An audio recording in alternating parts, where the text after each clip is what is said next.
is wrong with you? Don't you dare disrespect my family in such manner! Food was dripping from Joy Williams' blouse. Mashed potatoes clung to her collar. Gravy streaked down her chest. Her 6-year-old son Lincoln sat frozen beside her, a piece of bread stuck to his Superman t-shirt, tears streaming down his small face. And standing in the aisle of Flight 2847, towering over them with a sneer that could cut glass, was Flight Attendant Michelle Garrett. But it wasn't Michelle who commanded the attention of every single passenger in that cabin. It was the 9-year-old girl standing between them. Trisha Williams. 4'3". Braids tied back with purple ribbons. Hands shaking but voice steady as steel. You don't get to treat my family like this. Not today. Not ever. The entire airplane had gone silent. 30 rows of passengers, all watching this little girl face down a grown woman who had just done the unthinkable. Some had their phones out. Others sat with mouths open. A few were already whispering to each other, shocked at what they'd just witnessed. Michelle's face had gone red, her mouth opening and closing like she couldn't quite believe a child was challenging her. But to understand how we got to this moment, how a routine family vacation turned into a confrontation at 30,000 feet, we need to go back. 6 hours earlier. To a small apartment in Detroit where a single mother was about to take her children on their first real vacation in 3 years. Joy Williams woke up at 4:30 in the morning, even though their flight wasn't until 9. She'd barely slept. The alarm on her phone was just a formality because she'd been staring at the ceiling for the past hour, mentally running through her checklist for the 100th time. Passports, no wait, they didn't need passports for Seattle. IDs. Boarding passes. Snacks for Lincoln because he got cranky when he was hungry. Chargers. Headphones. Lincoln's dinosaur book because he'd have a meltdown without it. At 34 years old, Joy had the kind of exhaustion that lived in her bones. The kind that came from pulling double shifts at Detroit Memorial Hospital's emergency room, from being both mother and father, from carrying the weight of 2 lives that depended entirely on her. Her hands were rough from constant washing and sanitizing. Her scrubs hung in the closet, and for 3 blessed days she wouldn't have to wear them. 3 days. That's all this was. A long weekend in Seattle for her sister Renee's wedding. But it had taken 8 months of saving. 8 months of picking up extra shifts, of telling the kids no to movies and restaurants, of depositing $20 here, $50 there into an envelope she kept hidden in her underwear drawer labeled Seattle. The plane tickets alone had cost $1,100. For all 3 of them. She'd sat at her laptop for hours comparing prices, searching for deals, finally clicking purchase at 2 in the morning with her heart pounding because that was more money than she'd ever spent on something that wasn't rent or an emergency. But they deserved this. Her babies deserved this. She walked down the narrow hallway of their 2-bedroom apartment and pushed open the door to the kids' room. Lincoln was sprawled across his twin bed like a starfish, one leg hanging off the edge, his dinosaur pajamas twisted around his small body. At 6 years old, he had the kind of energy that seemed impossible to contain in such a tiny human. He talked constantly about velociraptors and pterodactyls, insisted on roaring instead of saying goodbye, and looked at his big sister like she hung the moon. Trisha was already awake in the bed across from him, reading by the glow of her nightlight. Of course she was. That girl had been born responsible. At 9 years old, she carried herself with a seriousness that sometimes broke Joy's heart because she knew exactly where it came from. Trisha remembered her father. Remembered him leaving. Remembered the sound of the door closing and the way their mother cried in the bathroom with the shower running so they wouldn't hear. Lincoln didn't remember any of that. He'd been 18 months old, still in diapers, still calling everyone Dada hopefully. But Trisha remembered. And something in her had shifted that day, like she'd made a decision that if their father wasn't going to be there, she'd help carry the weight. She'd be the one to make sure Lincoln brushed his teeth, to help him with his homework, to hold his hand crossing the street. "Morning, Mama," Trisha whispered, setting down her book. Rosa Parks, My Story. She checked it out from the library 3 weeks ago and had already read it twice. "Morning, baby. You excited?" Trisha smiled, really smiled, and for a moment she looked exactly like the 9-year-old she was supposed to be. "I've never been on a plane before." "I know." "Me neither, except twice, and I was so nervous I don't think I remember most of it." Joy sat on the edge of Trisha's bed. "You promise me you'll help with your brother? You know how he gets." "I promise." Trisha glanced over at Lincoln's sleeping form. "Should I wake him up?" "Let him sleep 5 more minutes. Lord knows once he's up, he won't stop moving." Those 5 minutes turned into 10, and by the time Lincoln woke up, they were running 15 minutes behind schedule. He wanted to wear his Velociraptor shirt. No, the other Velociraptor shirt. No, the green one, not the blue one. Yes, he had to bring all 4 of his dinosaur figures, they'd be lonely without each other. The small backpack Joy had carefully packed the night before was emptied and repacked 3 times while Lincoln narrated the social dynamics of his plastic prehistoric friends. "Lincoln, baby, we have to go," Joy said, trying to keep the edge out of her voice. "The plane won't wait for us." "But Mom, Rexy needs to sit next to Spike or he gets scared." Trisha knelt down next to her brother. "How about this? I'll carry Rexy in my pocket so he can see everything and you can keep Spike and the others in your backpack. That way everyone's safe." Lincoln considered this with the gravity of a judge deliberating a life sentence. Finally he nodded. "Okay. But you have to promise Rexy can see out the window on the plane." "I promise." Crisis averted. This was how their life worked. Joy held everything together and Trisha filled in the cracks. By the time they got to Detroit Metro Airport, it was 7:45. Gate B-17. Their flight boarded at 8:30. Joy had printed their boarding passes at home, had triple-checked them, had them organized in a folder with their IDs. She'd watched YouTube videos on what to expect at airport security. She'd Googled whether they could bring snacks. She'd done everything right. The airport was massive and overwhelming, all echoing announcements and rolling suitcases and people walking with the kind of confident purpose that came from flying every week. Joy gripped the handle of their shared suitcase and tried to look like she knew what she was doing. Lincoln's face was pressed against the floor-to-ceiling windows, watching planes take off and land, his eyes huge with wonder. "Mom? Oh, that one's bigger than our whole building. How does it even fly? Is it heavier than a dinosaur? I bet it's heavier than a T-Rex. How many T-Rexes do you think could fit on that plane?" Trisha stood next to Joy, her small hand finding her mother's. She didn't say anything but Joy felt her squeeze. That squeeze that meant I see you. I know you're nervous. I'm here. They made it through security without incident. Lincoln had to be reminded 4 times not to run. Trisha carefully placed her book in the bin, watched it go through the X-ray machine like it contained precious jewels. When they collected their things on the other side, Joy felt a small sense of victory. Step 1 complete. Gate B-17 was at the far end of the terminal.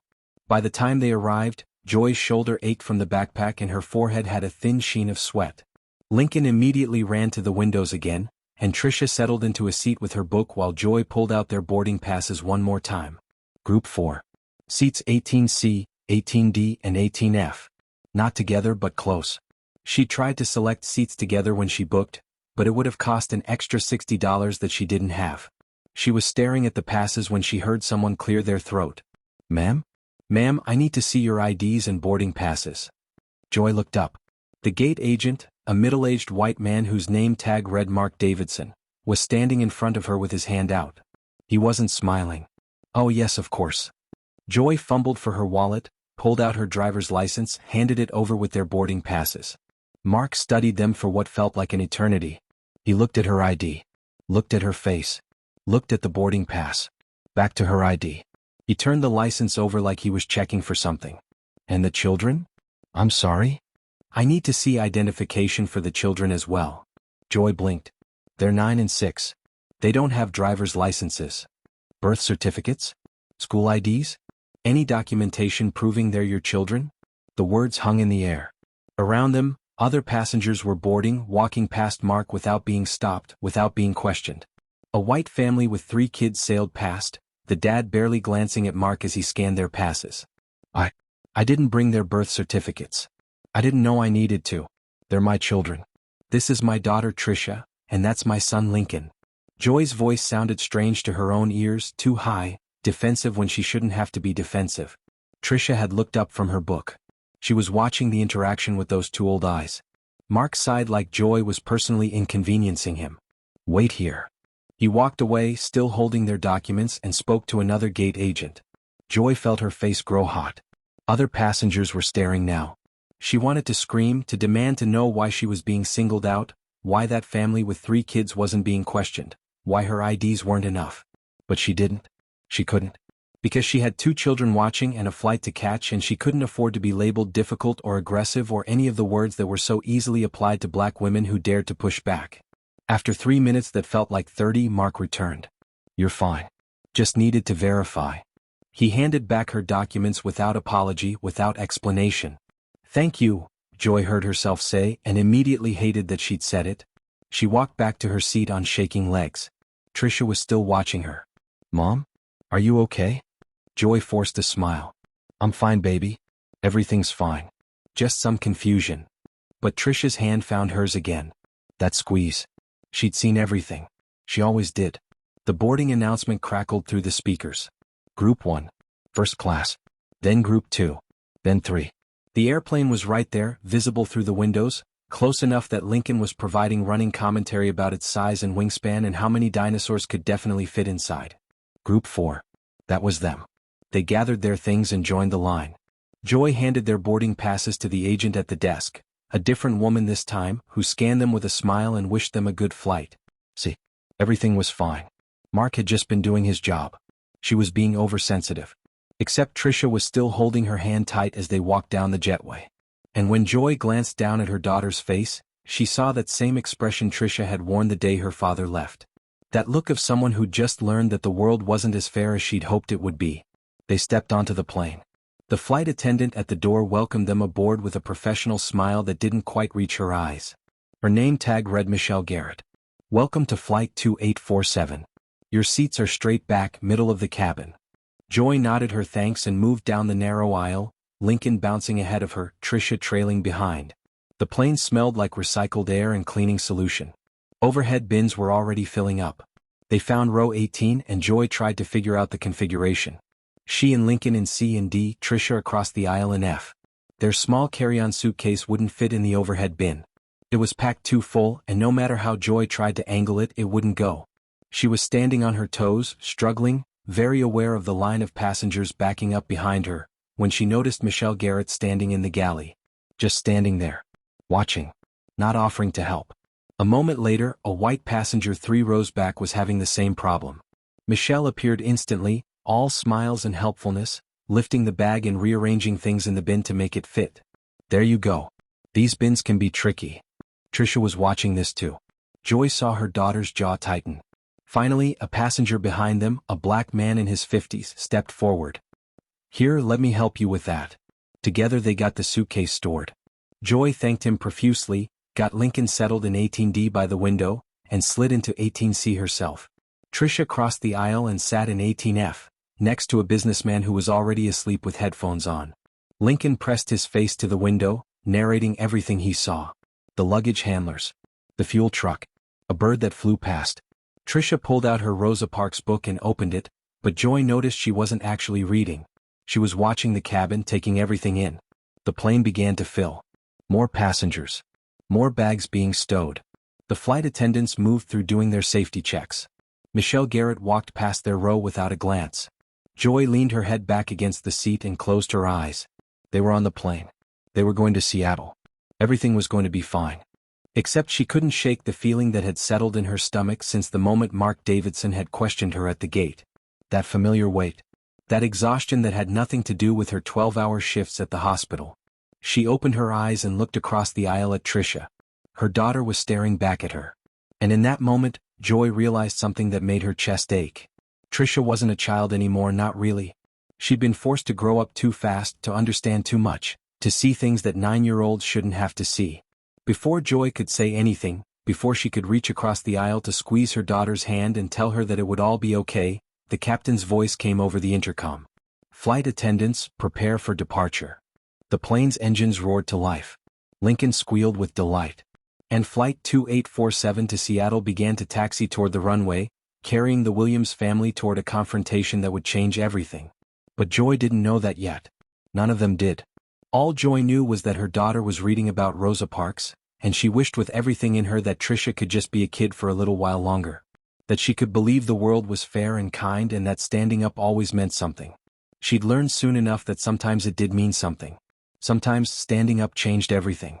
What would you do if you saw someone treating a family the way the Williams family was treated? Drop your answer in the comments below. And if you're invested in seeing how Trisha's courage changes everything on this flight, hit that subscribe button right now because this story is just getting started. Trust me, you won't want to miss what happens next. The plane leveled off at cruising altitude, and the seatbelt sign dinged off. Lincoln immediately pressed his nose back against the window, watching clouds drift past like cotton candy mountains. He was explaining to anyone who would listen that clouds were made of tiny water droplets and that cumulonimbus clouds could reach 40,000 feet high, which he knew because he'd watched a weather documentary about tornadoes last month and remembered everything. Joy closed her eyes for just a moment, trying to let the tension from the gate drain out of her shoulders. 3 days. Just 3 days of being somewhere else, of being Aunt Joy instead of Nurse Williams, of watching her sister get married and dancing at the reception and letting someone else make the decisions for once. But she couldn't quite relax. And she knew why. Michelle Garrett. The flight attendant who'd watched Joy struggle with the overhead bin and hadn't moved an inch. The one who'd barely looked at them when they boarded, whose smile had been plastic and mandatory, whose eyes had made a judgment in the split second it took to scan their faces. Joy had seen that look before. She saw it in the grocery store when she reached for the expensive organic produce. Saw it when she pulled up to Lincoln's school in her 10-year-old Honda.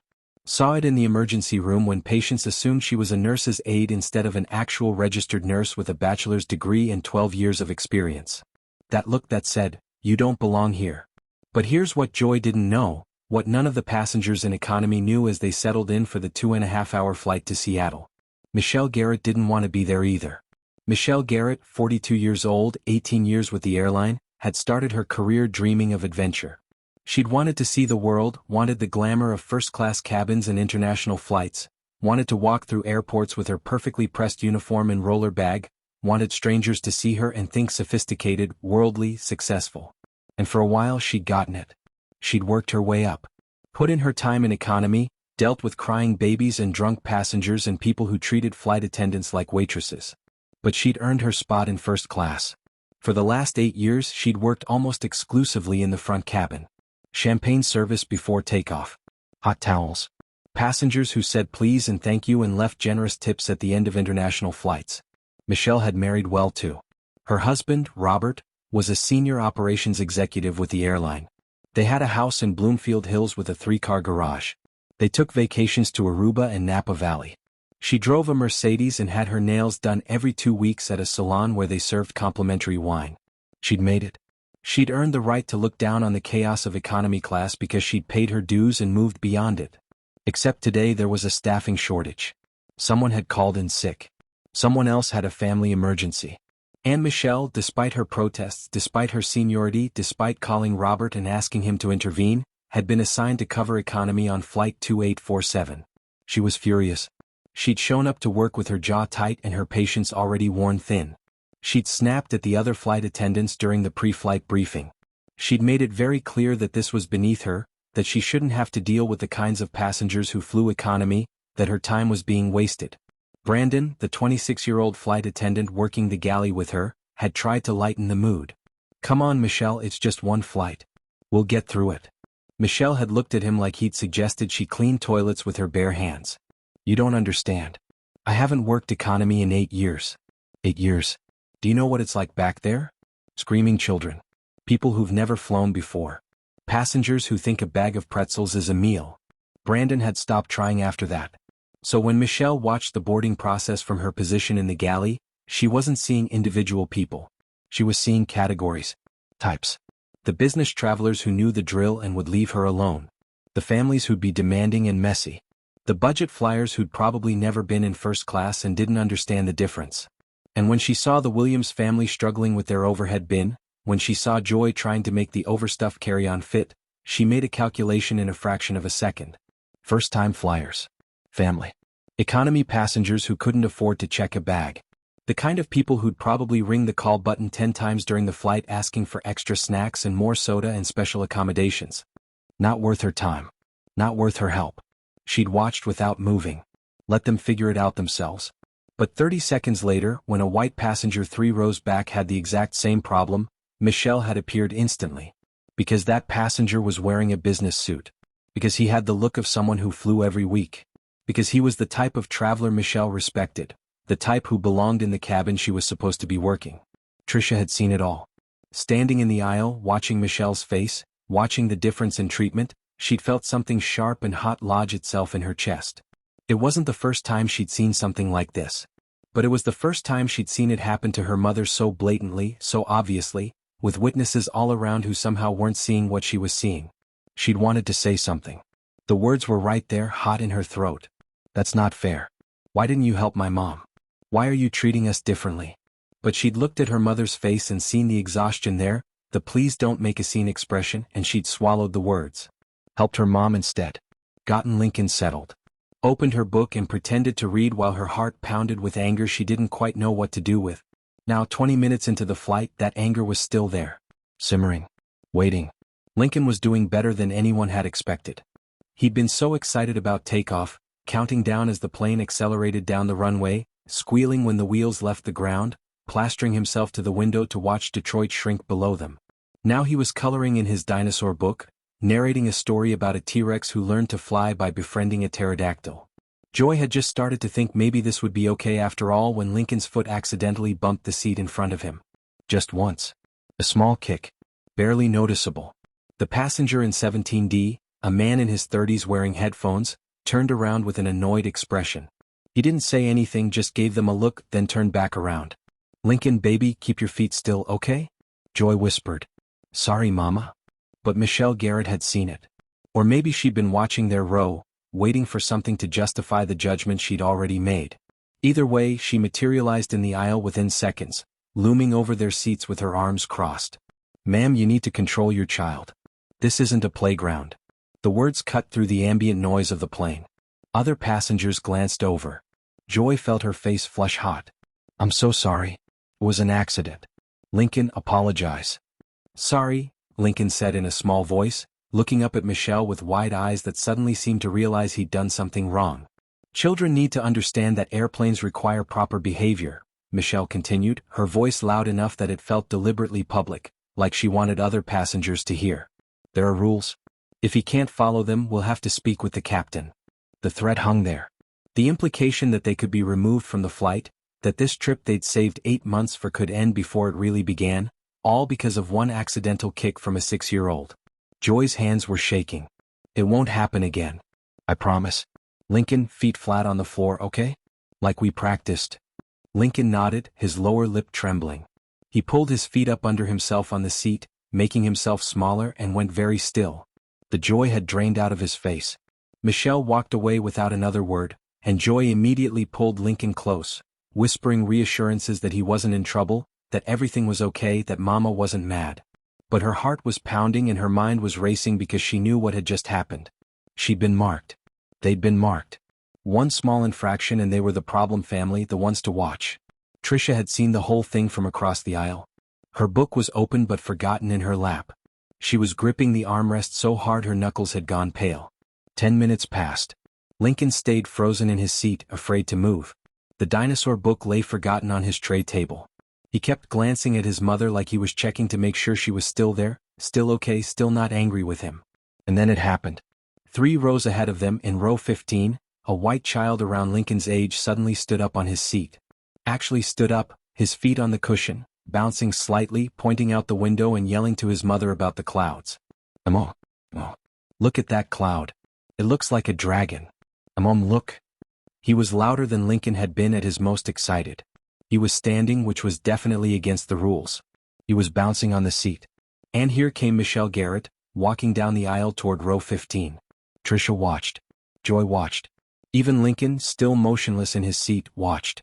Michelle reached row 15 and looked up at the standing child with a smile. An actual smile. Warm and indulgent. Oh, someone's excited to fly. Are you having fun, sweetheart? The child's mother laughed.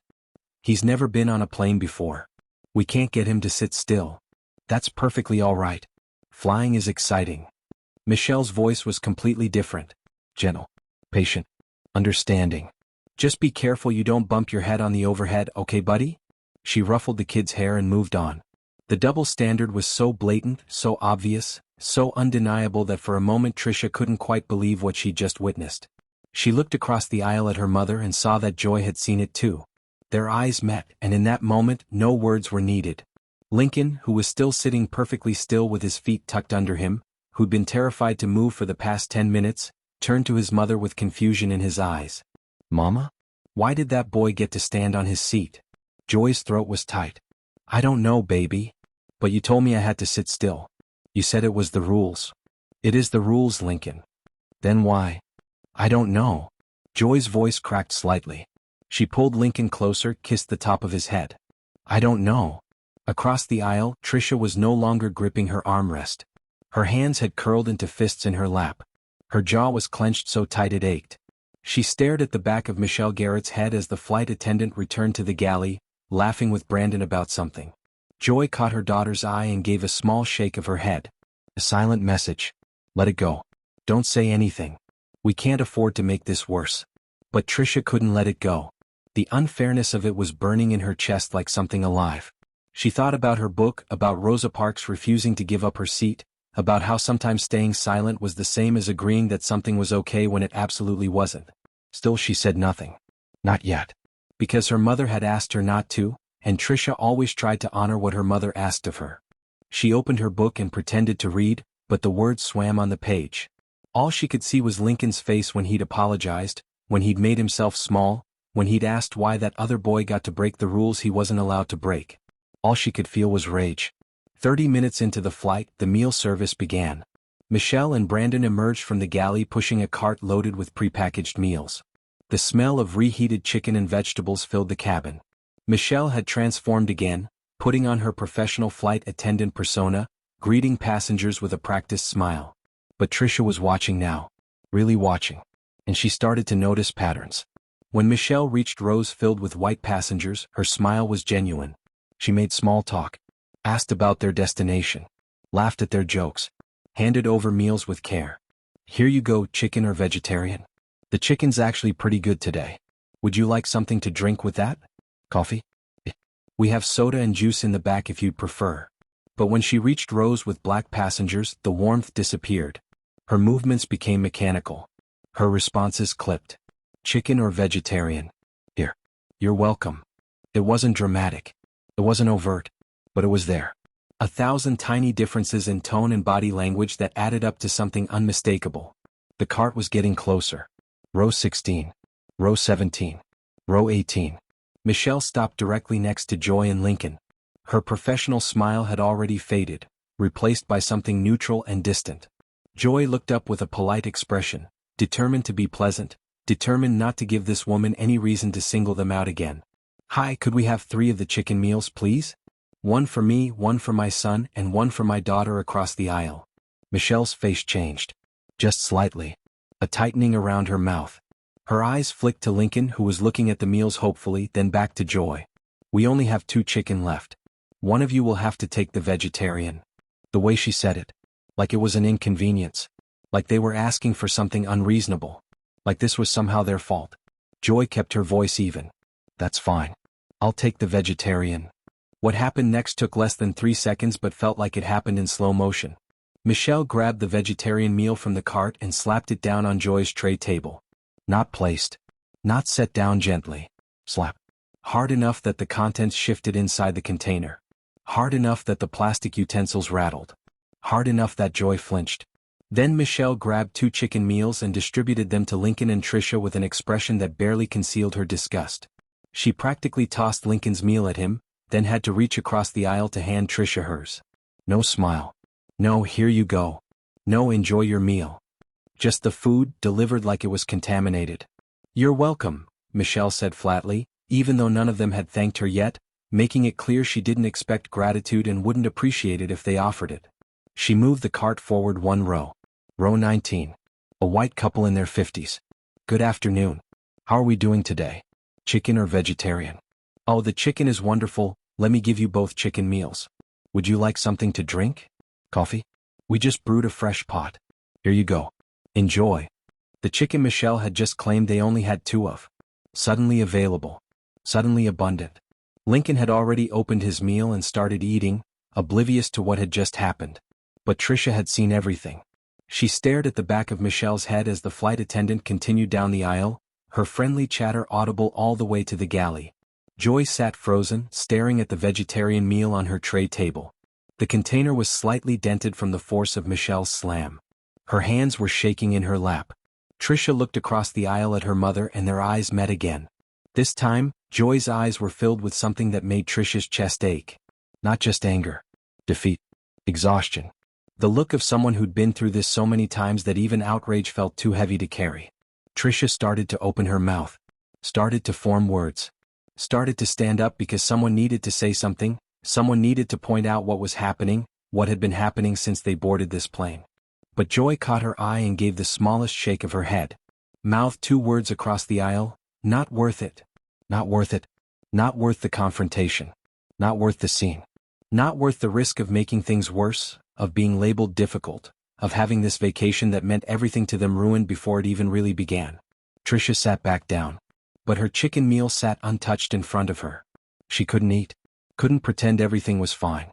Couldn't make herself smaller and quieter and more acceptable to make this woman comfortable. Her mother had said let it go. Had said not worth it. But as Trisha sat there, watching Michelle Garrett laugh with passengers in the rows behind them, watching her mother try to eat a meal that had been thrown at her with contempt, watching her little brother who was still sitting perfectly still because he was afraid of getting in trouble again, Trisha made a decision. Maybe it wasn't about worth. Maybe it was about dignity. About not teaching Lincoln that this was normal, that this was acceptable, that this was just how the world worked and there was nothing they could do about it. Rosa Parks hadn't thought it was worth it either, probably.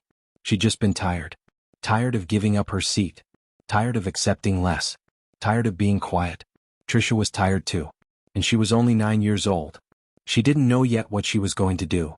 But she knew she was going to do something. Because her mother had asked her to let it go. But some things Trisha was beginning to understand were more important than being obedient. Some things required being brave.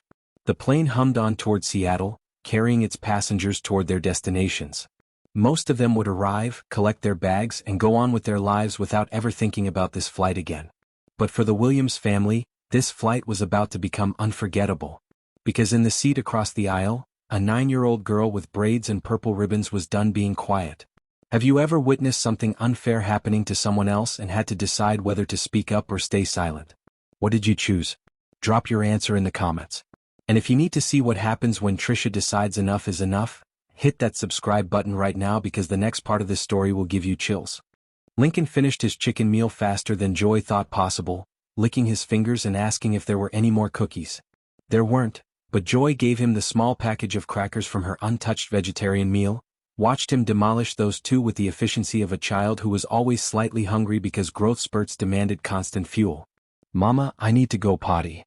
Joy glanced down the aisle toward the bathroom. The seatbelt sign was off. They could go. "Okay, baby. Come on." She unbuckled both their seatbelts and stood, maneuvering into the aisle. Lincoln grabbed her hand, and they headed toward the rear of the plane where the lavatories were located. Joy glanced back at Trisha, who was still sitting with her unopened chicken meal in front of her, her book back in her hands. "Trisha will be right back. You okay?" Trisha nodded without looking up. "I'm fine, Mama." But she wasn't fine. Not even close. The moment her mother and brother disappeared down the aisle, Trisha set her book down on the tray table and realized her hands were shaking. Actually shaking. She pressed them flat against her thighs, trying to make them stop, trying to make the anger that was boiling in her chest settle down to something manageable. She'd never felt rage like this before. It was different from the frustration she felt when kids at school said stupid things, different from the annoyance when Lincoln broke her colored pencils, different from the sadness when she thought about her father leaving.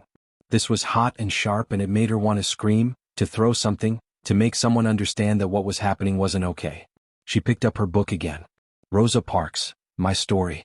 She'd read this part 3 times already, the part where Rosa Parks sat on that bus and refused to move, where she decided that being tired wasn't just about her feet but about her soul, about carrying the weight of injustice for so long that something inside had to break.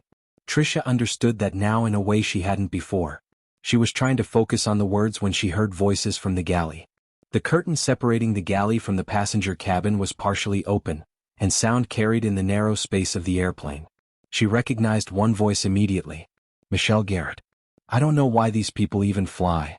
Trisha's entire body went rigid. She set the book down slowly, listening. Can barely control their kids. Probably their first time on a plane. Michelle's voice dripped with contempt, with the kind of casual cruelty that came from someone who'd said things like this so many times they didn't even register as cruel anymore. Another voice responded. Brandon, the younger flight attendant Trisha had noticed earlier. He sounded uncomfortable. "Michelle, come on." "What?" Michelle's tone was defensive now, like she was genuinely confused about why anyone would object to what she was saying. "I'm just saying.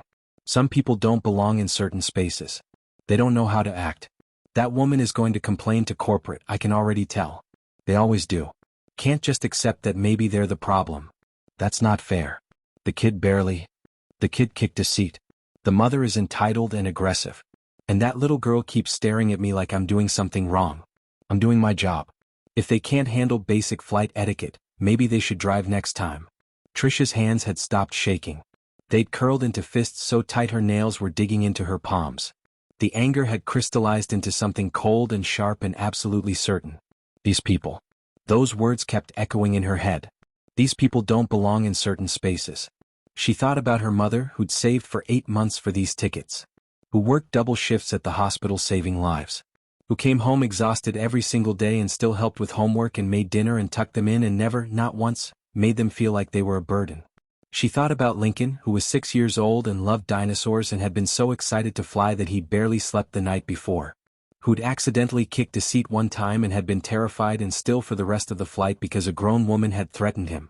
She thought about herself, sitting here with her book about Rosa Parks, reading about courage while being too afraid to show any. And something inside her made a decision. Trisha stood up. Her legs felt unsteady, but she walked down the aisle toward the galley anyway. Her heart was pounding so hard she could feel it in her throat, but she kept walking. She reached the galley entrance where Michelle and Brandon were standing near the coffee maker, Michelle still talking, Brandon looking like he wanted to be anywhere else. Trisha cleared her throat. Both flight attendants turned to look at her. "Excuse me," Trisha said, her voice smaller than she wanted it to be. "Could I have some water, please?" Michelle's expression shifted from surprise to irritation in an instant. She looked down at Trisha like she was an interruption, an inconvenience, something to be dealt with and dismissed. "We just did beverage service." It wasn't a question. It was a statement. A dismissal. Trisha swallowed.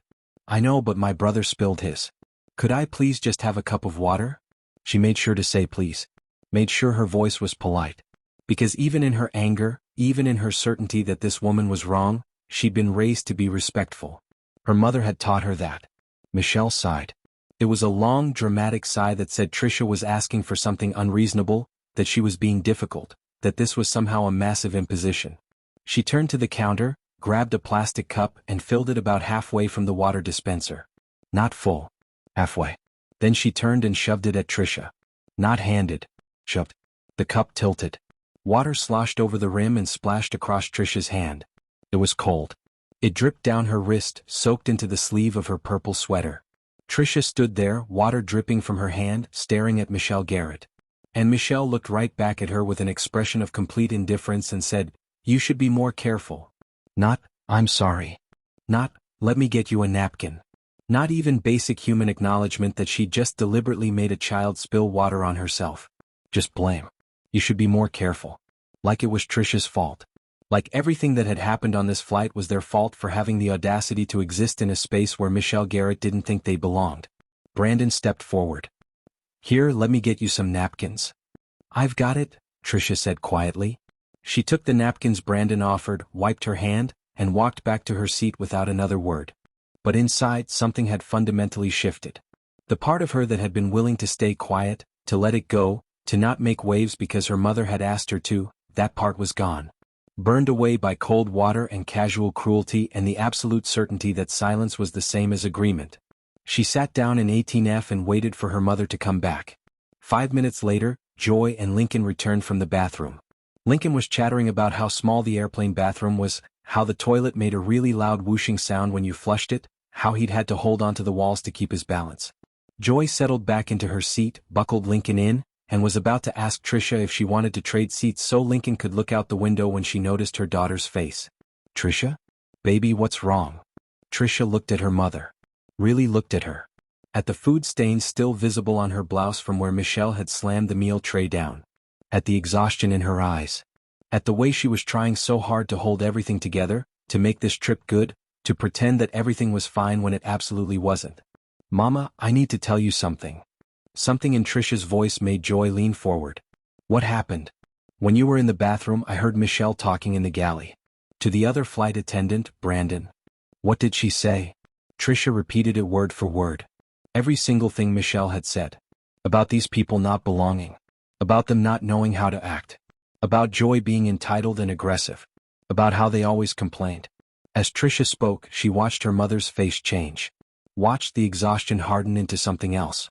Watched the defeat transform into fury that had been building since the moment Mark Davidson had questioned their IDs at the gate, since the moment Michelle had watched them struggle with their luggage, since the moment Lincoln had been threatened for one accidental kick while a white child stood on his seat with no consequences. There's only so much a person can take. Only so many small cuts before the wound becomes too deep to ignore. Only so many times you can be told to let it go, to not make a scene, to accept less because fighting for more is too dangerous, too risky, too likely to make things worse. Joy Williams had reached her limit. She said that. Joy's voice was quiet. Too quiet. The kind of quiet that came before a storm. Yes, Mama. And then when I asked for water, she was rude about it and she spilled it on me on purpose and said I should be more careful. Joy looked at her daughter's sleeve, still damp. Looked at her daughter's face, which was trying so hard to be brave. Looked at Lincoln, who was coloring again but whose joy had been dimmed by hours of walking on eggshells, of being afraid to move, of learning that some children were allowed to be children and others had to be perfect. She made a decision. Stay here with your brother. Mama, what are you going to do? What I should have done from the beginning. Joy reached up and pressed the call button above her seat. The ding echoed through the cabin.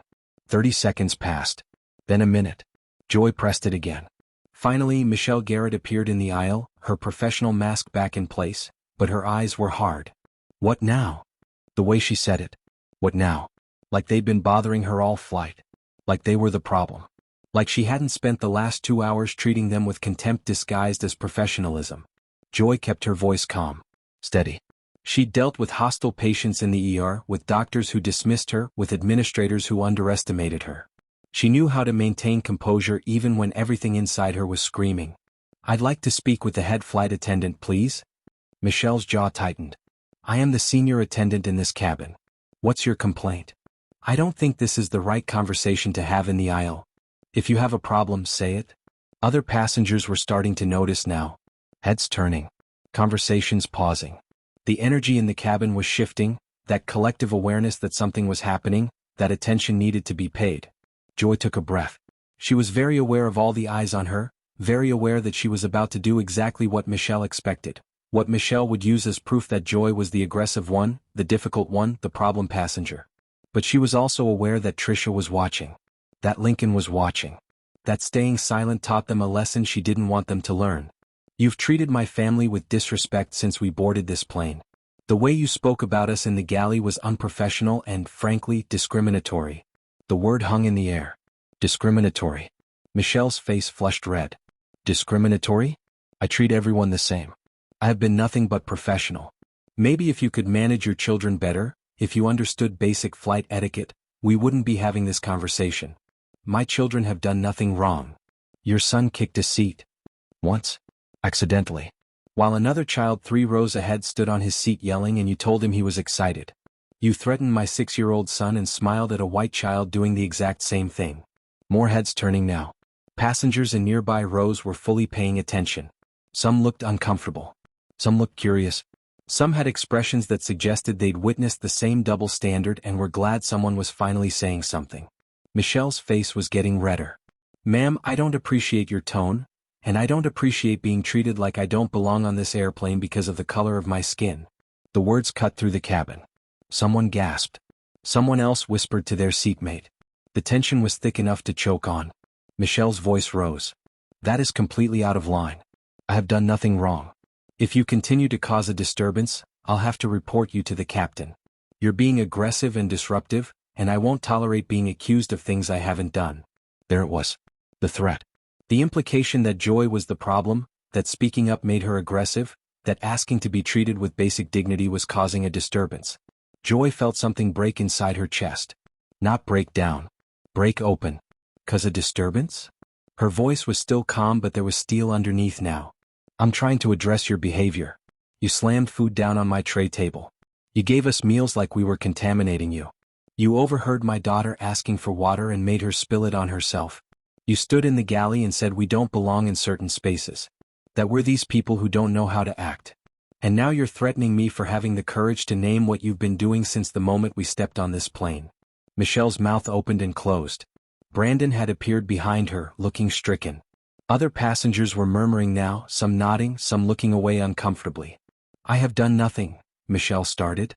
You've done everything. Joy's voice finally rose, all the exhaustion and anger and years of swallowing indignities finally breaking through. And then you have the audacity to act like I'm the problem for pointing it out. Michelle's face twisted. In that moment all the professionalism vanished. All the careful pretense dropped away. And what was left was rage. Pure, entitled rage at being challenged, at being called out, at having her authority questioned by someone she'd already decided didn't deserve respect. She looked at Joy. Looked at the meal tray still on Joy's seat-back table with the half-eaten vegetarian meal she'd slammed down hours ago. And she made a choice. Michelle reached down, grabbed the tray, and in one swift, shocking motion, threw the contents directly at Joy. Time seemed to slow down. The plastic container flipped through the air. Vegetables and rice and sauce exploded outward. It hit Joy square in the chest. Food splattered across her blouse, across her lap, across the seat. Some of it flew sideways and hit Lincoln, who was sitting right next to her. The cabin went completely silent. For a moment, nobody moved. Nobody breathed. It was like the entire airplane had collectively frozen, unable to process what had just happened. Joy sat there, food dripping from her clothes, shock written across her face. Not anger yet. Just pure, disbelieving shock. And then Lincoln started to cry. Not loud, dramatic crying. Quiet, scared crying. The kind of crying that came from a 6-year-old who didn't understand why the nice flight attendant had just thrown food at his mother, who didn't understand what he'd done wrong, who just wanted this to stop. That sound, that quiet sobbing broke the spell. We're back at the opening moment. The moment where this story began. Food dripping from Joy's blouse. Lincoln crying. Michelle standing in the aisle with her chest heaving, her face still flushed with anger, her hands empty now but still slightly trembling from what she'd just done. And Trisha Williams, 9 years old, standing up from her seat across the aisle. She moved into the aisle and stepped between Michelle and her mother. She was so much smaller than Michelle, had to tilt her head back to look up at her, but she planted her feet and stood her ground. Her voice, when she spoke, was shaking. But it was loud enough for everyone in the cabin to hear. You don't get to treat my family like this. Not today. Not ever. Every eye in the cabin turned to look at this little girl with braids and purple ribbons who was facing down a grown woman twice her size. Michelle looked down at Trisha and opened her mouth to say something, probably to tell her to sit down, to mind her own business, to stop being disrespectful.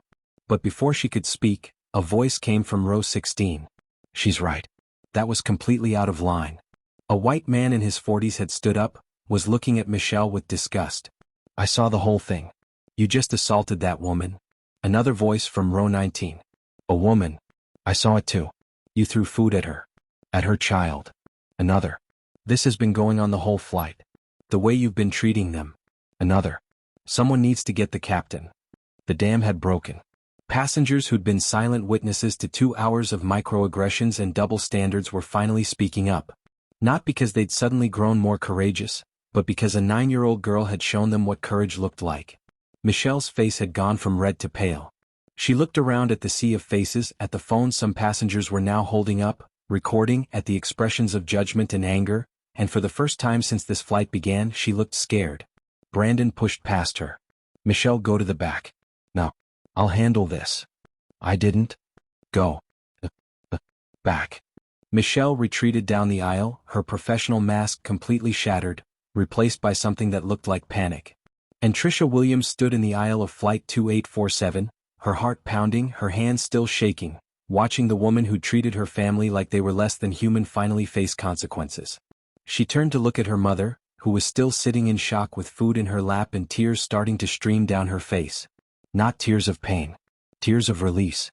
Of finally being seen. Of having someone stand up when standing up felt impossible. Trisha climbed over Lincoln and wrapped her arms around her mother's neck. I've got you, Mama, she whispered. I've got you. Anne Joy held her daughter and cried into her shoulder while the airplane hummed on toward Seattle, carrying them toward a resolution that was just beginning to unfold.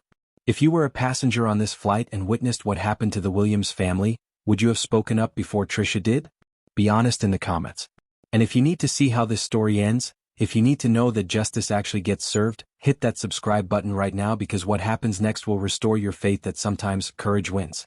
Brandon knelt in the aisle beside row 18, his hands full of napkins and towels from the galley, his face flushed with embarrassment that wasn't even his to carry.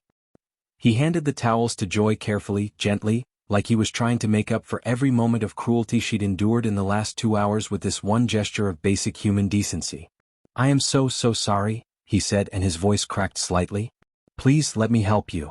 Joy took the towels with shaking hands and began wiping the food from her blouse. Mashed potatoes, gravy, rice. The remnants of a meal that had been weaponized, that had been used to put her in her place, to punish her for daring to speak up, for daring to exist in a space where someone had decided she didn't belong. Brandon was wiping down the seat, the tray table, trying to clean up the mess that Michelle Garrett had created in more ways than one. Other passengers were standing now, some offering their own napkins, some just watching with expressions that ranged from shock to anger to shame. The shame of having witnessed something terrible and not speaking up until a 9-year-old child had shown them how. Trisha was back in her seat across the aisle, but she hadn't sat down in the way a child normally sits. She'd collapsed into the seat like her legs had given out, like the adrenaline that had carried her through the last 5 minutes had suddenly drained away and left her hollow. Her hands were trembling so badly she had to press them between her knees to make them stop. Her heart was pounding so hard she could feel it in her ears, in her throat, in her fingertips. She'd done it. She'd actually done it. She'd stood up. She'd spoken. She'd said the things that needed to be said even though every instinct in her body had been screaming at her to sit down, to be quiet, to not make waves, to not be the angry black girl that Michelle would use as evidence that they were exactly what she thought they were. But she'd done it anyway. And people had listened. Lincoln had stopped crying, but he was pressed against his mother's side like he was trying to disappear into her. There was food stuck to his Superman t-shirt, gravy streaked across the cape. His small face was blotchy and red, his eyes still wet with tears that he kept wiping away with the back of his hand. He kept looking around the cabin like he was trying to understand what had just happened, why the flight attendant who'd been mean to them had thrown food at his mom, why his big sister had yelled at a grown-up, why all these strangers were suddenly paying attention to them. "Mama?" His voice was so small. "Are we in trouble?" Joy pulled him closer, kissed the top of his head. "No, baby. We're not in trouble. We didn't do anything wrong. But the lady threw food at us." "I know. Why did she do that?" Joy opened her mouth to answer and then closed it again. How do you explain to a 6-year-old that some people carry hate in their hearts like it's something precious? How do you explain systemic racism and microaggressions and the 1,000 cuts of being treated like you're less than human? How do you explain that the world isn't fair, that the rules aren't applied equally, that sometimes people will treat you badly for no reason other than the color of your skin? You don't. Not yet. Not when he's 6 and still believes that superheroes always win and bad guys always lose and justice always prevails. "Some people aren't very nice," Joy said finally. "But you didn't do anything wrong, okay? You've been such a good boy this whole flight." Brandon was still cleaning, still apologizing. "We're going to take care of this. Michelle is being removed from service for the remainder of the flight. She's in the back galley and she won't be coming near you again. I promise." Joy looked up at him. Really looked at him. Brandon couldn't have been more than 26, 27 years old. He had kind eyes and an earnest expression and the look of someone who was genuinely horrified by what had just happened. He'd been there the whole time. He'd heard Michelle in the galley talking about these people. He'd seen the double standards, the contempt, the systematic mistreatment. And he'd said nothing. Not until Trisha had forced everyone to see what they'd been pretending not to notice. "You heard her," Joy said quietly. "In the galley. When she was talking about us." Brandon's face flushed deeper. "I did. And I should have said something then. I should have shut it down immediately. I didn't, and I'm ashamed of that. I was worried about making a scene, about creating conflict, about..." He trailed off, then met Joy's eyes directly. "There's no excuse. I was wrong. And I'm going to make sure this gets reported the second we land." Joy nodded slowly. She wanted to be angry at him too, wanted to tell him that his silence had been complicity, that nice people who do nothing are part of the problem. But she was so tired. Tired of being angry. Tired of having to educate. Tired of carrying the burden of teaching people how to be decent human beings. "Thank you," she said instead, "because that's what you do when you're exhausted. You say thank you to people who are doing the bare minimum, who are treating you like a human being after standing by while someone else treated you like garbage." Brandon finished cleaning and stood up, his arms full of soiled towels and napkins. "Can I get you anything? Water? Coffee? We have some packaged meals left if you're still hungry." "We're fine." Joy's voice was firm but not unkind. "We just want to get to Seattle." "Of course. I'll be right up front if you need anything at all." "Anything." He walked away and Joy let her head fall back against the seat. She closed her eyes. felt the hum of the airplane beneath her, felt Lincoln's small body pressed against her side, felt the weight of the last 2 hours settling into her bones. Across the aisle, Trisha was staring at her mother. Her breathing had finally slowed down, her hands had finally stopped shaking, but the adrenaline crash was hitting her hard. She felt dizzy and slightly nauseous and completely overwhelmed by what had just happened. She'd stood up to a grown-up. Not just any grown-up, but someone in a position of authority. Someone who could have had them removed from the plane. Someone who could have made everything so much worse. And she'd done it anyway. Joy opened her eyes and looked across the aisle at her daughter. Their eyes met, and something passed between them that didn't need words. Recognition. Gratitude. Love so fierce it was almost painful. Joy reached across the aisle and Trisha reached back, and their fingers interlocked across the narrow space separating their seats.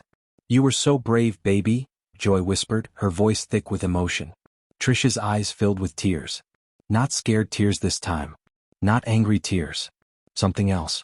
Relief maybe. Or release. The tears of someone who'd been holding everything in and could finally let it go. "I was scared," Trisha admitted. "I was so scared, Mama. My legs were shaking and I thought I was going to throw up and I didn't know if I should say anything because you told me to let it go and I didn't want to make you mad but I just couldn't anymore. I couldn't just sit there and let her keep treating us like that." The words tumbled out in a rush, all the fear and uncertainty and courage pouring out at once. Hey, breathe." Joy squeezed her daughter's hand. "You did exactly the right thing. You hear me? Exactly the right thing.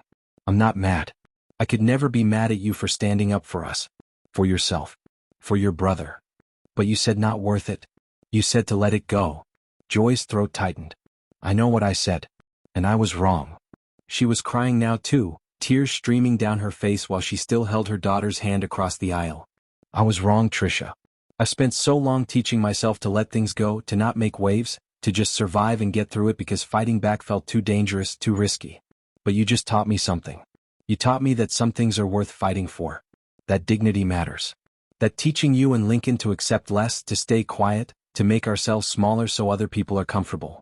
That's not protecting you. That's teaching you that you don't matter. And you do matter. You matter so much." Lincoln had been listening to all of this with wide eyes. "Trisha's a superhero," he said solemnly. "Like Superman. But better because she's real." Trisha let out a watery laugh despite the tears on her cheeks. She looked at her little brother with so much love it made her chest ache. "I'm not a superhero, Lincoln." "Yes, you are. You stood up to the bad guy. That's what superheroes do." And maybe he was right. Maybe being a superhero didn't mean having powers or wearing a cape. Maybe it just meant doing the right thing even when you were terrified. Even when the odds were against you. Even when you were 9 years old and 4'3" and shaking so hard you could barely stand. The cabin had settled into an uneasy quiet. Passengers were still stealing glances at the Williams family, some with sympathy, some with embarrassment, some with something that looked like admiration.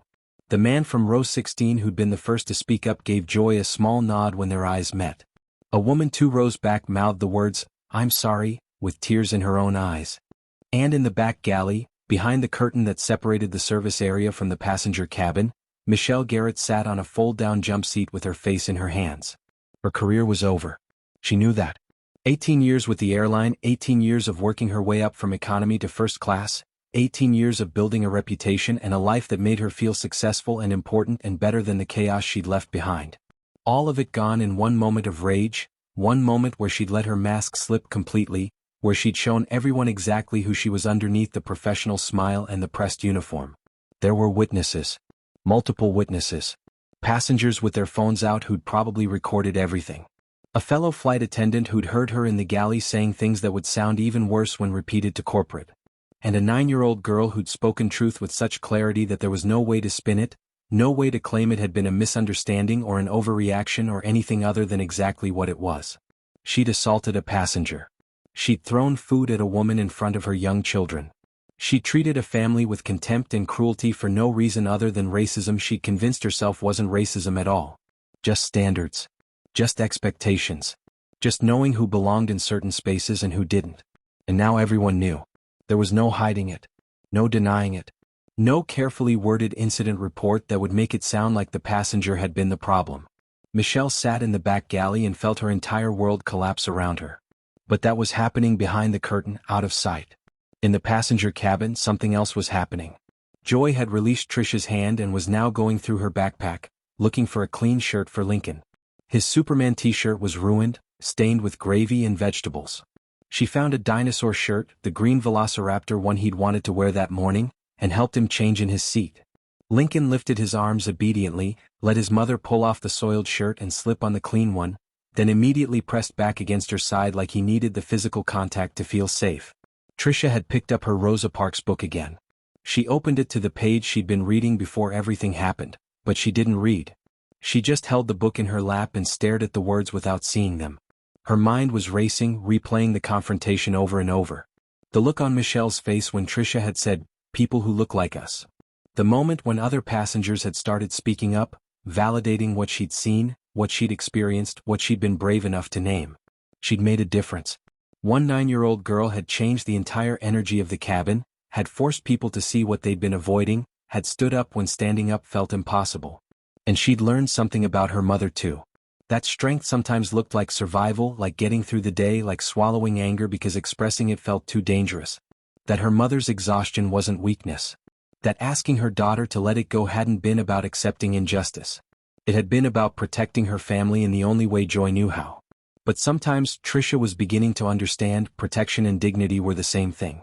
Sometimes teaching your children to fight back was the greatest protection of all. She looked up from her book and saw Brandon coming down the aisle again, but he wasn't alone this time. Behind him was a man in his 50s wearing a captain's uniform with 4 stripes on his shoulders. He had dark hair graying at the temples, brown skin, and an expression of serious concern. Captain Dennis Rodriguez had been flying commercial aircraft for 23 years.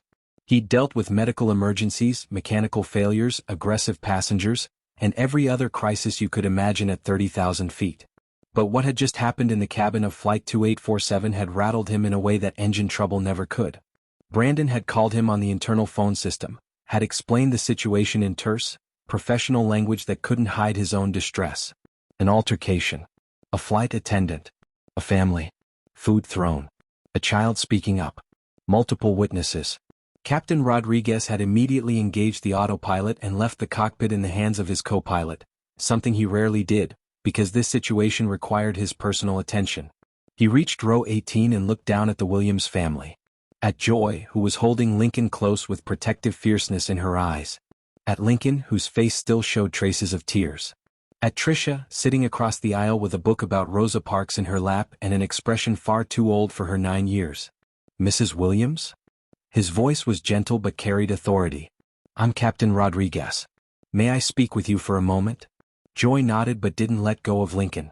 She looked up at the captain with wariness in her eyes because authority figures hadn't been kind to her family today. First the gate agent who'd questioned whether these were really her children. Then Michelle Garrett who'd treated them like contaminants. Why should she trust this man would be any different? Captain Rodriguez seemed to sense her hesitation. He crouched down in the aisle so he was at eye level with her instead of looming over her from his full height. It was a small gesture, but it mattered. "I've been informed of what happened with Flight Attendant Garrett. I want you to know, first and foremost, that I am deeply sorry for how you and your children were treated on my aircraft. What happened was completely unacceptable. It violated every standard we hold as an airline and, more importantly, every standard we should hold as human beings." Joy felt her throat tighten. She nodded but couldn't speak yet. Captain Rodriguez continued, his voice steady and sincere. "Michelle Garrett will face serious consequences for her actions. We have multiple witnesses who saw what happened. We have statements from passengers. We have testimony from flight attendant Brandon here who heard things that should never have been said. This will be fully investigated, and I can assure you it will be taken seriously." "Thank you," Joy managed to say, though the words felt inadequate for everything she was feeling. "I also want you to know that I've documented this incident in the flight log. When we land in Seattle, there will be airport security and airline representatives waiting to take official statements. You are not in any trouble whatsoever. You did nothing wrong. What happened to you was wrong, and we're going to make sure it's addressed properly." He turned his attention to Trisha, who was watching him with those 2 observant eyes, still processing, still trying to understand if this man was someone they could trust or just another person in uniform who would disappoint them. "And you must be Trisha." She nodded slowly. Captain Rodriguez smiled, and it was genuine, warm, the kind of smile that reached his eyes. "Your courage was remarkable. Truly remarkable. Not many adults would have the strength to stand up the way you did. You saw something wrong happening to people you love, and you spoke up even though you were afraid. That's the definition of bravery. Trisha's eyes filled with tears again. She'd been trying so hard to hold everything together, to be strong, to not fall apart. But hearing an adult, someone in authority, someone who had the power to make decisions, tell her that she'd done the right thing, it broke something open inside her chest. "I was really scared," she whispered. "I bet you were. But you did it anyway. That's what makes you extraordinary."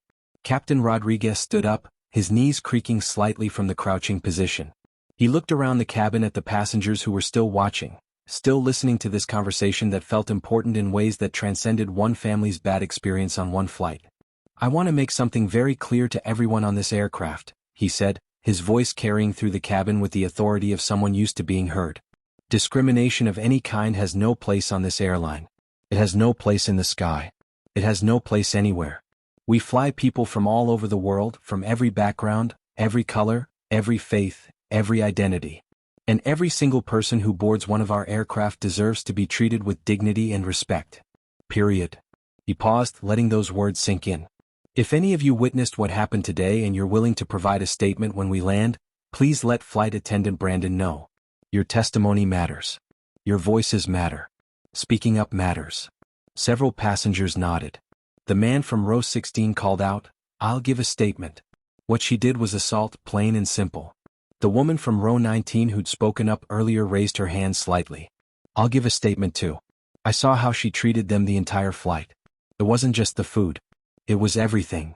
Others echoed their willingness to be witnesses. One by one, passengers who'd been silent for most of the flight were finding their voices now that it felt safe to speak, now that someone in authority had made it clear which side he was on. Captain Rodriguez nodded his appreciation. "Thank you, all of you. This is how we make change happen. Not by staying silent. Not by pretending we didn't see. But by standing up and speaking truth." He turned back to the Williams family one more time. "We'll be landing in Seattle in approximately 40 minutes. I've arranged for you to deplane first so you won't have to wait in the crowd. There will be airline representatives there to help you through the next steps, and I'll personally make sure you get where you need to go without any more hassle."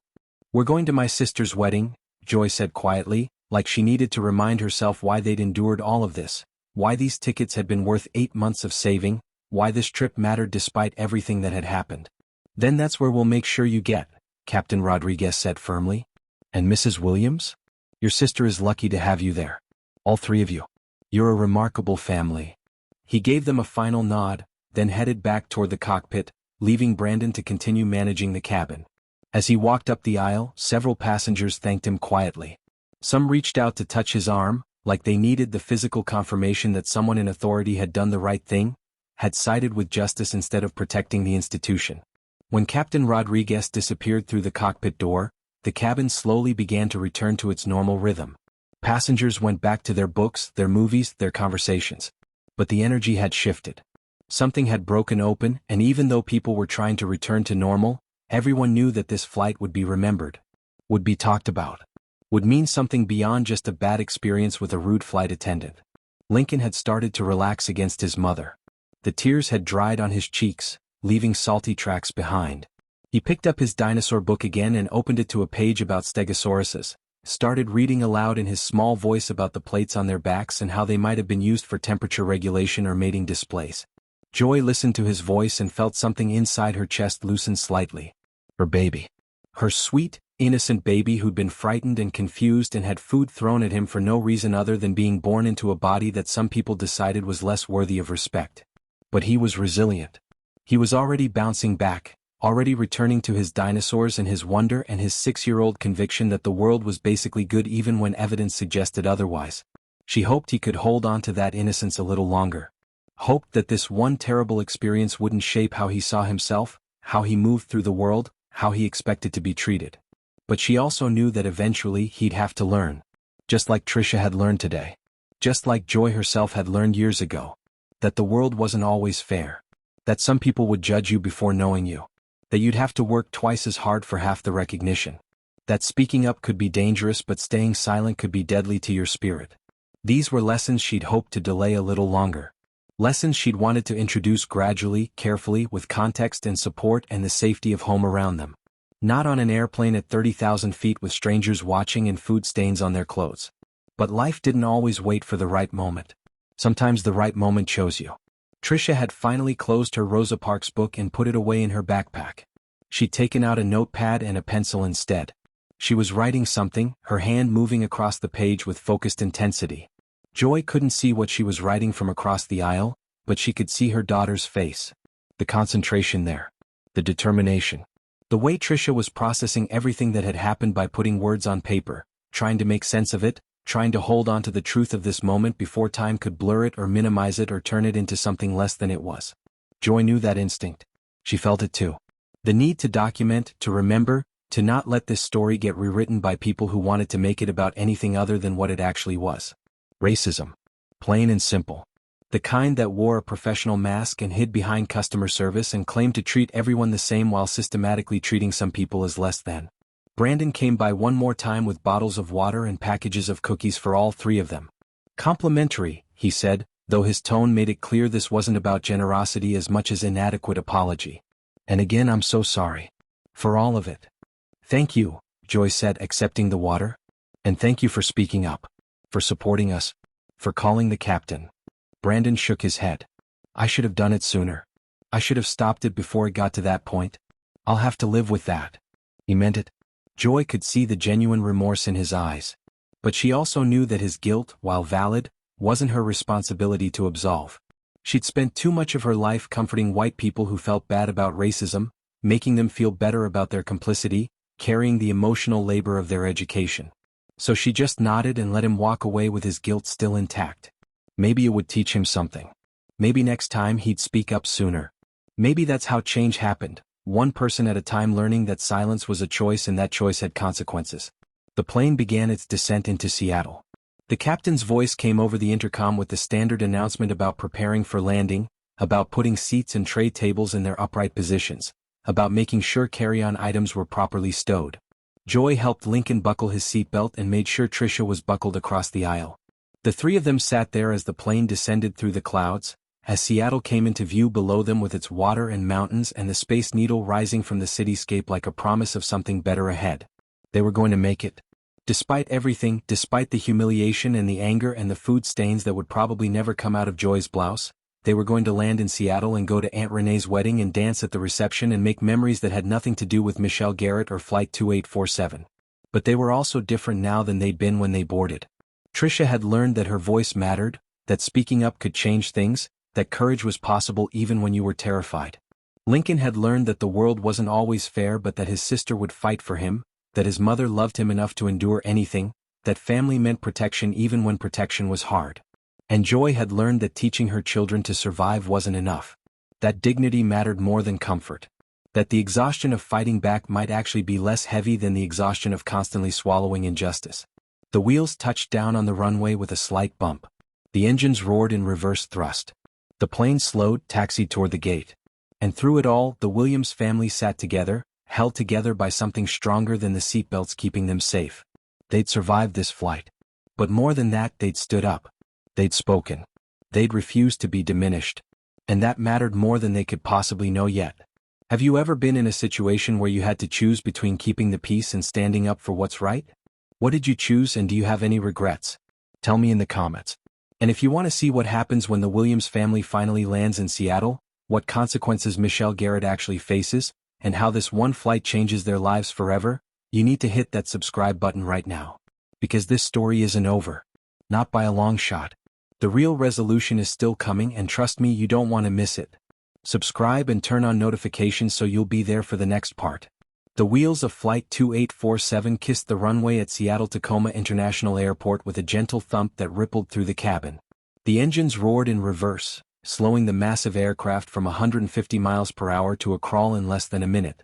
Outside the windows, the Pacific Northwest unfolded in shades of gray and green, mountains in the distance shrouded in mist, the city sprawling between water and sky like something out of a postcard.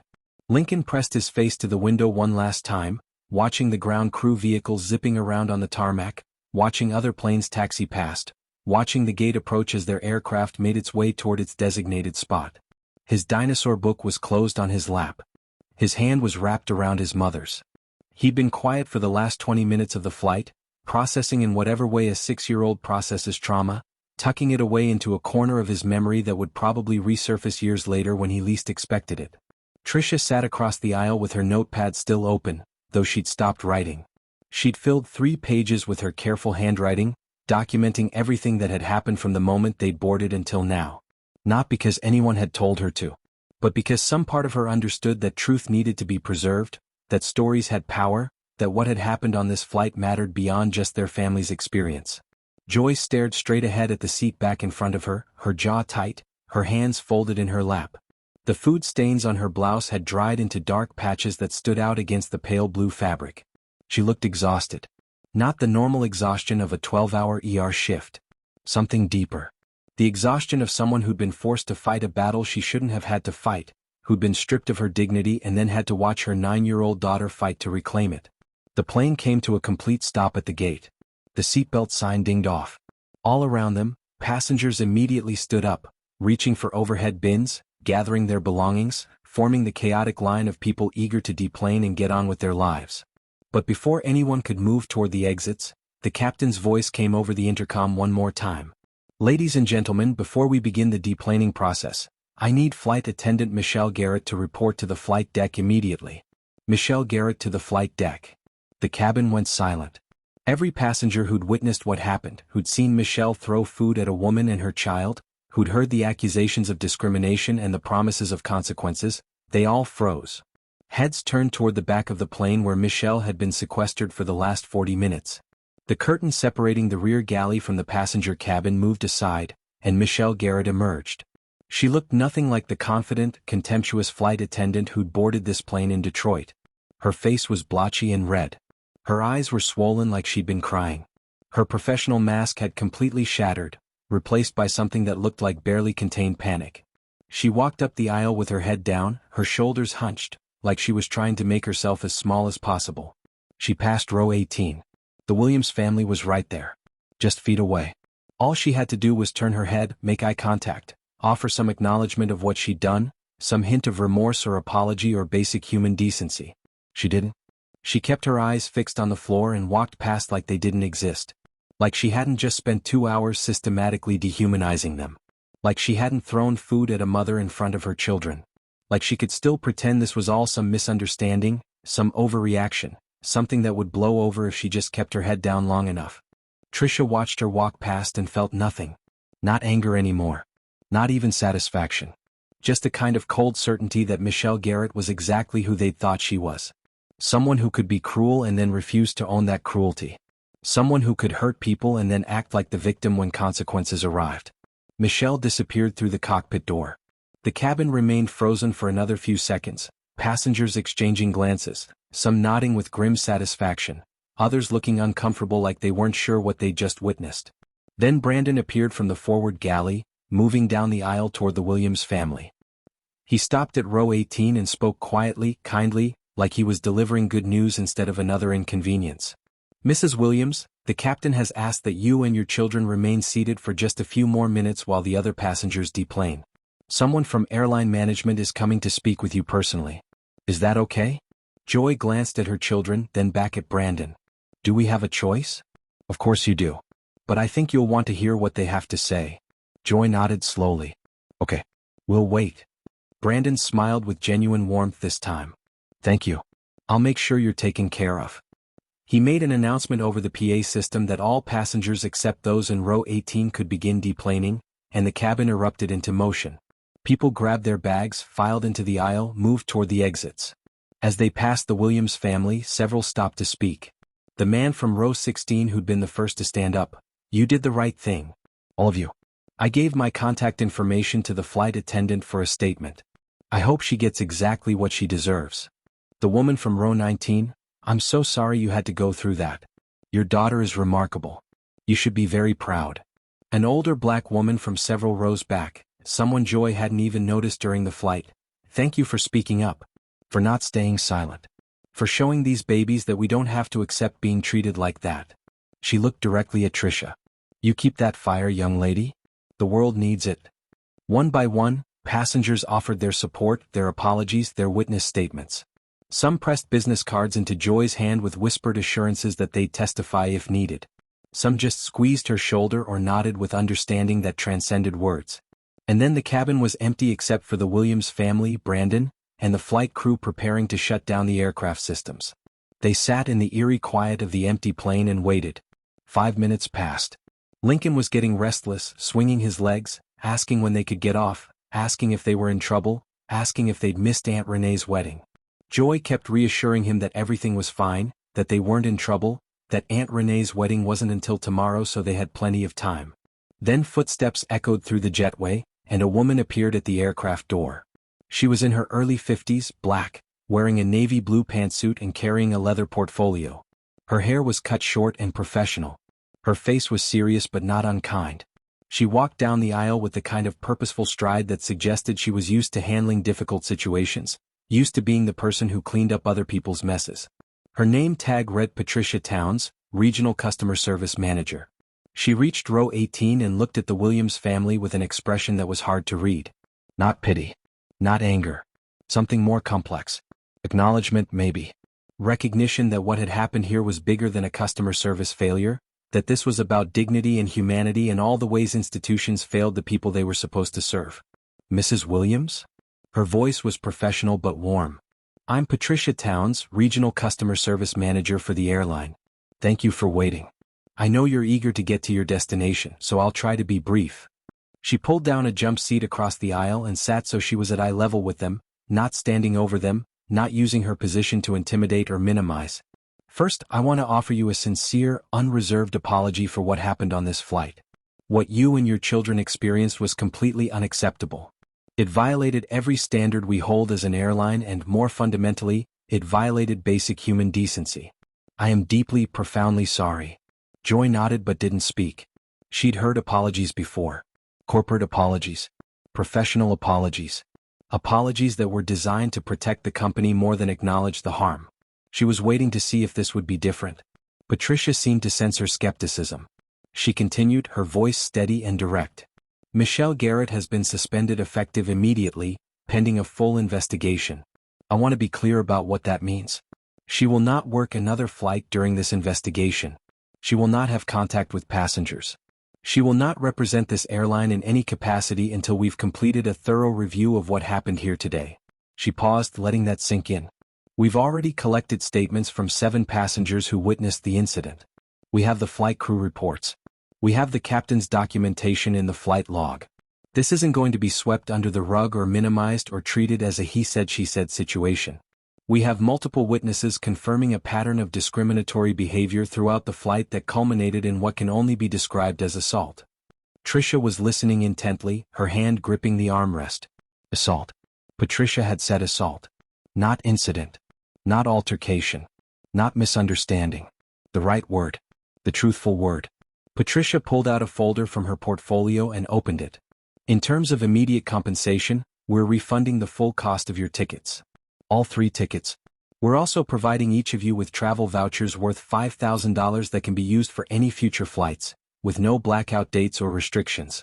Additionally, we're providing hotel points and lounge access for future travel. She looked up from the paperwork to meet Joy's eyes directly. But I know money isn't really the point here. Money doesn't undo what happened. It doesn't erase the humiliation or the fear or the fact that your children had to witness and experience something traumatic. So I want you to know that beyond the compensation, we're making systemic changes. What kind of changes? Joy's voice was quiet but firm. We're implementing mandatory, comprehensive anti-bias training for all flight crew. Not just a video they watch once and forget. Real training. With real accountability. We're also revising our complaint procedures so that incidents like this are flagged immediately, investigated thoroughly, and handled with appropriate seriousness. And we're creating an independent review board that includes community members to evaluate how we handle discrimination complaints, because we can't police ourselves. We need outside eyes to keep us honest. Patricia closed the folder and set it on the seat beside her. Mrs. Williams, I can't undo what happened today. I can't take back the words Michelle Garrett said or the way she treated you. But I can promise you that this will not disappear. That she will face real consequences. That we're going to do better. Not just as an airline but as people who have the privilege of serving the public. We're going to do better. Joy felt tears welling up in her eyes for what felt like the 100th time that day. But these weren't tears of humiliation or anger. These were tears of being heard, of being believed, of having someone in power actually acknowledge that what happened to her mattered. I don't want this to just disappear, Joy said, her voice thick with emotion. I don't want a settlement and some vouchers and then everyone pretends it never happened. People like Michelle Garrett, people who carry that kind of hate, that kind of contempt, they shouldn't be in positions where they can treat others this way. She shouldn't be able to do this to another family. Ever. Patricia nodded slowly. I understand. And I give you my word we'll follow through. This isn't about protecting the airline's reputation. This is about making sure the people who work for us reflect the values we claim to hold. And if they don't work for us anymore. She stood up, smoothing her suit jacket. If there's anything else you need, anything at all, you have my direct contact information in this packet. She handed Joy the folder. Don't hesitate to reach out. And again, I'm so sorry. Truly sorry. Patricia turned to look at Trisha, who'd been watching this entire exchange with those two old eyes. Young lady, what you did today took extraordinary courage. You stood up for your family when adults around you were staying silent. You named something that needed to be named. You changed the entire energy of that cabin. Don't ever let anyone tell you that your voice doesn't matter, because what you did today proves that it absolutely does. Trisha's eyes filled with tears. She nodded, unable to speak past the lump in her throat. Patricia gave them all one final nod, then walked back up the aisle and disappeared through the aircraft door. The Williams family sat in the empty cabin for another moment, processing everything that had just happened. Then Brandon appeared one more time, this time with their carry-on bag in his hands and a genuine smile on his face. You're all clear to deplane. Your sister is waiting for you just outside security. They gathered their things. Lincoln grabbed his dinosaur book. Trisha put her notepad carefully in her backpack. Joy checked to make sure they had everything, that nothing was left behind in the overhead bins or under the seats, because leaving something behind would just be one more indignity she couldn't handle right now. They walked up the aisle together, past the empty rows, past the spot where Michelle had stood and thrown food, past the galley where she'd said these people don't belong in certain spaces. They walked through the cockpit door where Captain Rodriguez was still completing his post-flight checklist. He looked up as they passed. Safe travels, Williams family. And Trisha? Keep being brave. Trisha managed a small smile.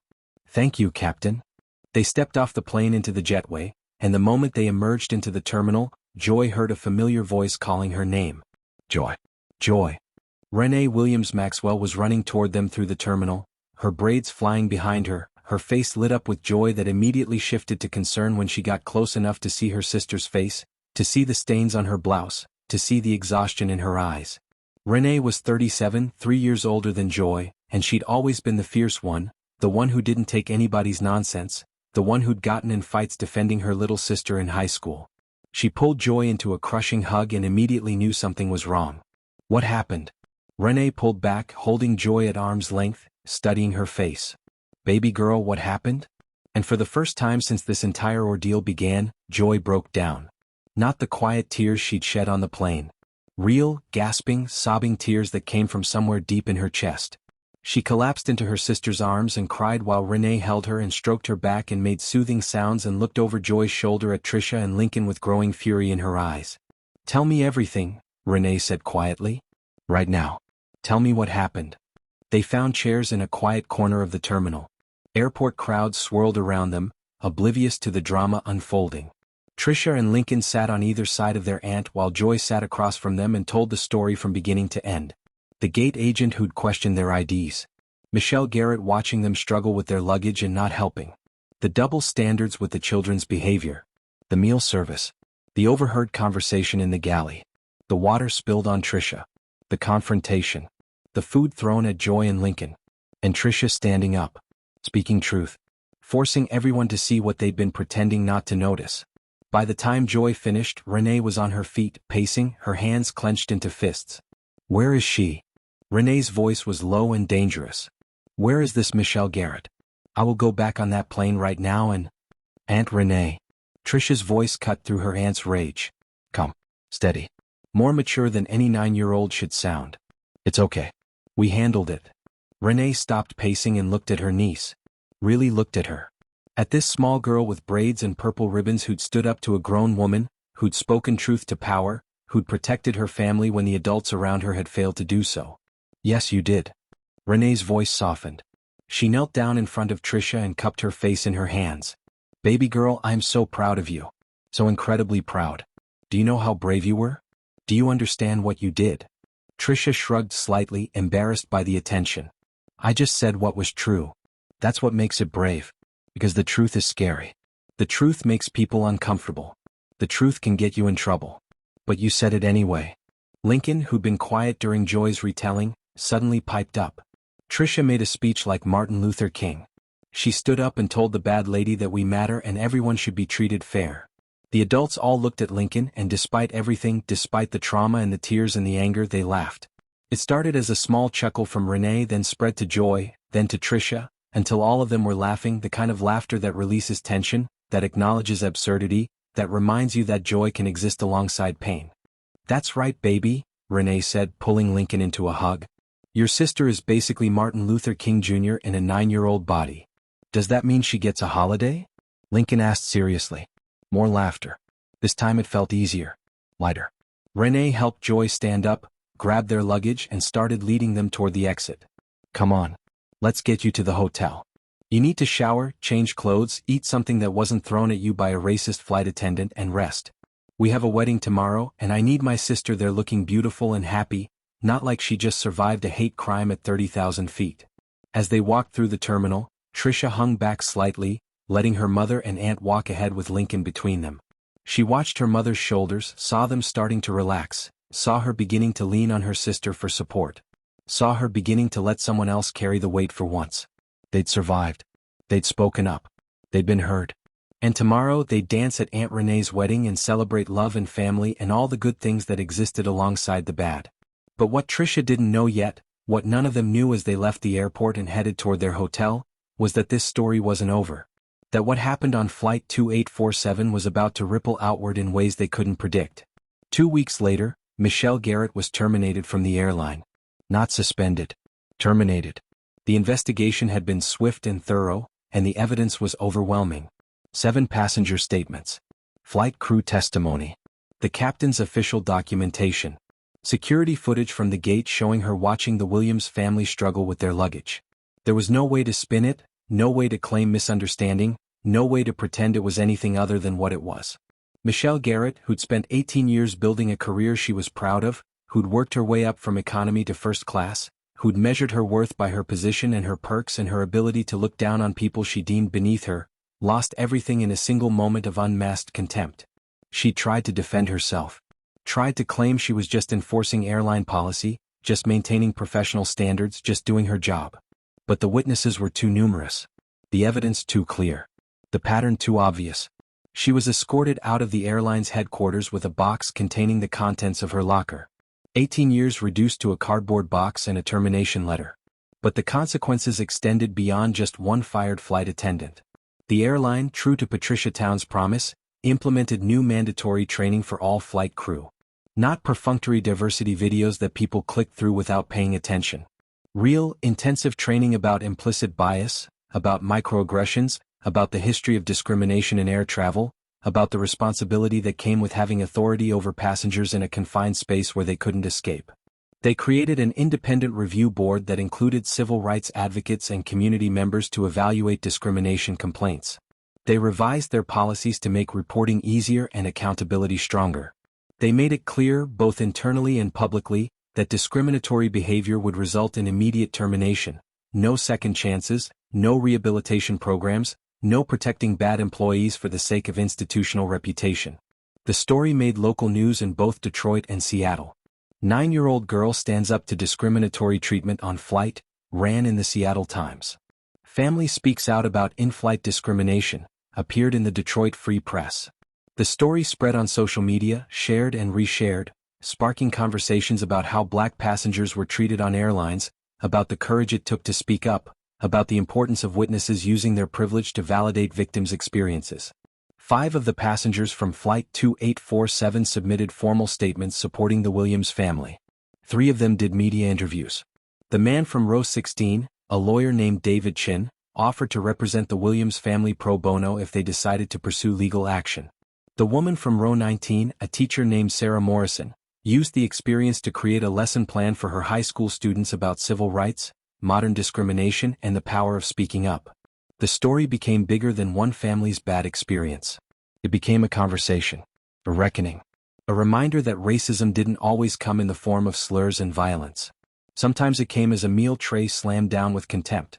Sometimes it came as selective enforcement of rules.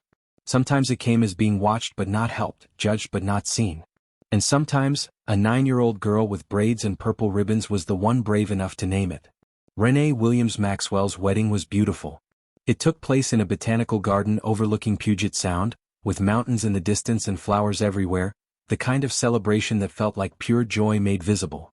Renee wore a cream-colored dress with intricate beading that caught the light every time she moved.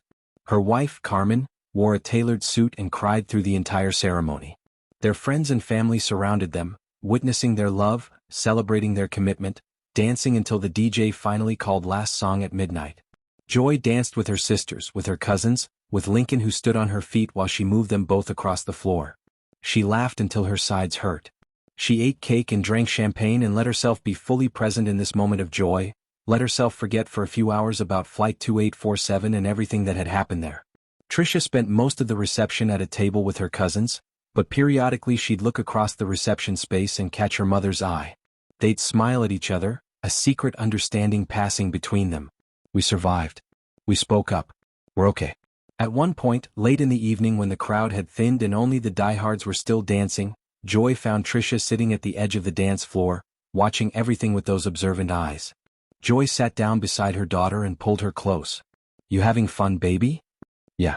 Aunt Renee looks so happy. She does. Love looks good on her. They sat in comfortable silence for a moment, watching Lincoln attempt to break dance with a group of older cousins who were encouraging his terrible moves with loud cheers. Mama? Trisha's voice was quiet. Do you think anything will really change? Because of what happened? Joy considered the question carefully. She could tell her daughter yes, absolutely, one family story would fix systemic racism, would end discrimination, would make the world fair. But Trisha deserved honesty. I think it'll change some things, Joy said slowly. That airline will probably be more careful. Michelle Garrett won't be able to treat another family the way she treated us. The people who witnessed what happened will probably speak up faster next time they see injustice. But will it change everything? No. The world's too big and too broken for one story to fix it all. She pulled Trisha closer, kissed the top of her head. But here's what I know changed for sure. You learn that your voice matters. That speaking up is possible even when it's scary. That silence isn't always the safest option. And maybe the people on that plane, the ones who didn't speak up until you did, maybe they learned something too. Maybe next time they'll be braver sooner. That's how change happens. Not all at once. But person by person, choice by choice, voice by voice. Trisha leaned into her mother's side. I was so scared. I know, baby. Being brave doesn't mean not being scared. It means doing what's right even though you're scared. You taught me that. Joy's eyes filled with tears. No, baby. You taught me. They sat together at the edge of the dance floor, mother and daughter, watching their family celebrate love and commitment and all the good things that existed in a world that could sometimes be cruel. The DJ played a slow song. Renee and Carmen swayed in the center of the floor, lost in each other, oblivious to everyone watching. And in that moment, with her daughter pressed against her side and her son dancing badly in the background and her sister radiating joy, Joy Williams felt something she hadn't felt in a long time. Hope. Not the naive kind of hope that pretended problems didn't exist. But the defiant kind of hope that believed problems could be confronted, that injustice could be named, that change was possible even when it was hard, even when it was slow, even when it happened one flight, one family, one brave girl at a time. Trisha Williams learned something on Flight 2847 that she'd carry with her for the rest of her life. She learned that standing up for what's right is never easy.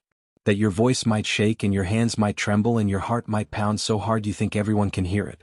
She learned that witnesses matter, that speaking truth to power matters, that refusing to accept being treated as less than human matters. But more than that, she learned that silence is scarier than speaking up.